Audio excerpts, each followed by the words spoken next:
Hello students, আমার চ্যানেলে তোমাদেরকে স্বাগত। শুরু করছি মাধ্যমিক 2025 ফার্স্ট ইউনিট টেস্ট ফার্স্ট সামেটিভের ইতিহাস সাজেশন। তোমরা যারা 2026 সালে মাধ্যমিক পরীক্ষা দেবে, অর্থাৎ এই বছর 2025 সালের ফার্স্ট সামেটিভ যারা ফার্স্ট ইউনিট টেস্ট দেবে, আর কয়েকদিন বাদেই তোমাদের এপ্রিল মাসে ফার্স্ট উইক থেকে শুরু হয়ে যাবে বিভিন্ন স্কুলে ফার্স্ট ইউনিট টেস্ট। সেই ফার্স্ট ইউনিট টেস্টের ইতিহাসের সাজেশন আমি তোমাদের সামনে নিয়ে এসেছি। 3টে অধ্যায় নিয়ে তোমাদের প্রথম ইউনিট টেস্ট হবে, তোমরা নিশ্চয়ই জানো। চলো শুরু করে দিই ক্লাসটি। আর আমার চ্যানেলটা যারা প্রথম যারা আমার চ্যানেলটা দেখছো, তারা অবশ্যই আমার চ্যানেলটা শেয়ার করো, সাবস্ক্রাইব করো, আর পাশে থাকা বেল আইকনটি প্রেস করে রেখো, ঠিক আছে? চলো শুরু করে দিই ক্লাস 10 ফার্স্ট ইউনিট টেস্ট 2025 ইতিহাস সাজেশন। দেখো প্রথম অধ্যায়। প্রথমে একটা কথা বলে দিই, এখান থেকে কিন্তু যে কটা প্রশ্ন আছে 4 এবং 2 দুটোর জন্য কিন্তু এটা ইম্পর্টেন্ট। মানে আমি আলাদাভাবে কোনো প্রশ্ন তোমাদের দেবো না।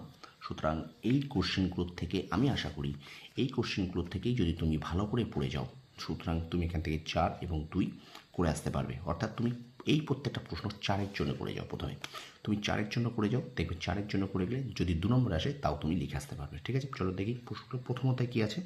প্রথমত দেখো, প্রথম প্রশ্ন বলছে সাম্প্রতিককালে খেলাধুলার ইতিহাস চর্চার গুরুত্ব। 2 নম্বর আছে আধুনিক ভারতের ইতিহাসের উপাদান হিসাবে ফটোগ্রাফির গুরুত্ব। 3 নম্বর বলছে আধুনিককালে স্থাপত্যের ইতিহাসের গুরুত্ব লেখো। 4 বলছে আধুনিক ইতিহাস চর্চায় সামরিক ইতিহাসের গুরুত্ব। 5 আছে আধুনিক ভারতের ইতিহাস চর্চায় প্রধান উপাদানগুলি কী কী। 6 নম্বর বলছে আধুনিক ভারতের ইতিহাসের উপাদান হিসেবে সরকারি নথিপত্রের গুরুত্ব। 7 নম্বর বিপিনচন্দ্র পালের আত্মজীবনী 70 বৎসরের গুরুত্ব লেখো। 8 আছে রবীন্দ্রনাথ ঠাকুরের জীবন স্মৃতির গুরুত্ব লেখো। 9 নম্বর সরলা দেবী চৌধুরীর জীবনে ঝরাপাতের গুরুত্ব লেখো।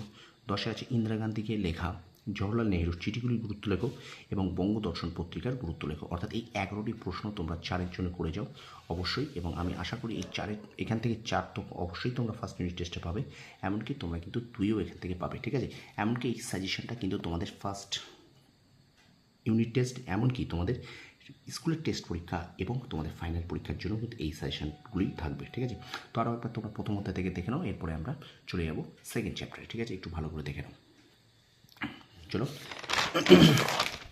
এবার আমরা চলে যাচ্ছি সেকেন্ড অধ্যায়। তৃতীয় অধ্যায় দেখো, এখান থেকে এই 4 নম্বর, এখানেও একই কথা, এটা 4 এবং 2-এর জন্য এখান থেকে আমি কিন্তু তোমাদের করতে বলবো, ঠিক আছে?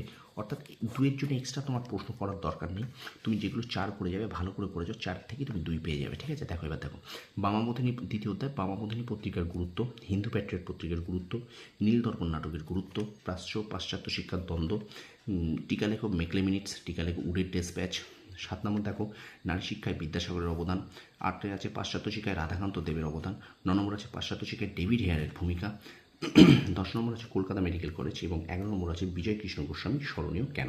এরপরে দেখো আমি কিছু লিখেছি, 8 নম্বরে 2টি প্রশ্ন রেখেছি এখানে এই চ্যাপ্টার থেকে, 8 মার্কসের 2টি প্রশ্ন, ঠিক আছে? দেখো 19 শতকে বাংলার তথা ভারতে সমাজ ও ধর্ম সংস্কার রাজা রামমোহন রায়ের ভূমিকা আলোচনা করো। অর্থাৎ সমাজ সংস্কার ও ধর্ম সংস্কারে রাজা রামমোহন রায়ের ভূমিকা। এবং 2 নম্বর প্রশ্ন রেখেছি বাংলায় নবজাগরণের চরিত্র প্রকৃতি বিশ্লেষণ করো। সুতরাং এইটা 8-এর জন্য কিন্তু ইম্পর্টেন্ট, ঠিক আছে? এই দুটো 8-এর জন্য করলে আমি আশা করি এখান থেকে তোমরা অবশ্যই পরীক্ষায় ইউনিট টেস্ট কমন পাবে। এবার চলে যাচ্ছি তৃতীয় অধ্যায়। তৃতীয় অধ্যায় থেকে এখান থেকে 4, 8 এবং 2 আমি এখানে দুটোই আমি রেখে দেবো।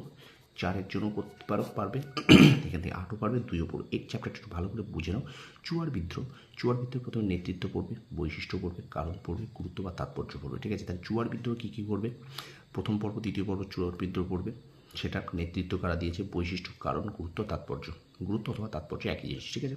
তারপর দেখো কোল বিদ্রোহ, এখানেও তাই নেতৃত্ব পড়বে, বৈশিষ্ট্য পড়বে, কারণ পড়বে, গুরুত্ব অথবা তাৎপর্য পড়বে, ঠিক আছে? তারপর দেখো 3-এর জন্য কী আছে, ফিল বিদ্রোহ, টিকা। 4-এ আছে পাগলপন্থী বিদ্রোহ। 5-এ আছে ওয়াহাবি আন্দোলন। এবার আসি 6 নম্বরে দেখো ফরাজি আন্দোলন, এখান থেকে বৈশিষ্ট্য, গুরুত্ব, চরিত্র বা প্রকৃতি এবং ব্যর্থতার কারণ। ফরাজি আন্দোলন ব্যর্থতার কারণ, ঠিক আছে? 7-এ পড়বে দেখো ওয়াহাবি আন্দোলনে সৈয়দ আহমেদের ভূমিকা আলোচনা করো। 8-এ পড়বে ওয়াহাবি আন্দোলনে তিতুমিরের ভূমিকা আলোচনা করো এবং ঔপনিবেশিক অরণ্য আইনের উদ্দেশ্য লেখো। এখান থেকে কিন্তু এই কটা প্রশ্ন করে গেলেই যথেষ্ট, ঠিক আছে? এখানে কিন্তু প্রশ্ন ভেঙে ভেঙে দিতে পারে, হয়তো পড়তে পারে এমন যে কোল বিদ্রোহের বৈশিষ্ট্যগুলি আলোচনা করো বা কোল বিদ্রোহের কারণ লেখো এবং এই বিদ্রোহের গুরুত্ব কী ছিল, ঠিক আছে? এইভাবে কিন্তু 4 বা 5+3 এইভাবে কিন্তু প্রশ্ন এসে যেতে পারে। সুতরাং আমি কিন্তু 4, 8, 2 একসাথেই দিলাম। এইটা পুরো একটা প্যাকেজ, পুরো কমপ্লিটভাবে তোমরা করে যাও, আমি আশা করি তোমরা এখান থেকে কিন্তু প্রশ্ন অবশ্যই কমন পাবে। আর অবশ্যই আমার ক্লাসগুলো যারা দেখেছো শর্ট প্রশ্নের জন্য আশা করি তাদের কোনো চিন্তা করতে হবে না, কারণ আমি তোমাদের টেক্সটটা খুব ধরে পড়িয়েছি। অর্থাৎ টেক্সটটা যারা ধরে পড়বে, টেক্সটটা যারা খুঁটিয়ে পড়বে, তারা কিন্তু অবশ্যই শর্ট প্রশ্ন পুরোপুরি করে আসতে পারবে। ঠিক আছে স্টুডেন্টস, ভিডিওটা ভালো লাগলে আমার চ্যানেলটা অবশ্যই শেয়ার করবে, সাবস্ক্রাইব করবে, পাশে থাকা বেল আইকনটি প্রেস করে রাখবে, আর একটু বেশি বেশি করে শেয়ার করবে, যাতে প্রত্যেকটা স্টুডেন্টের কাছে এই ক্লাস 10-এর ফার্স্ট ইউনিট টেস্ট 2025-এর এই ইতিহাসের সাজেশনটি চলে যায়। ঠিক আছে, তোমরা সফল হোক, তোমাদের সাফল্য কামনা করি। ধন্যবাদ।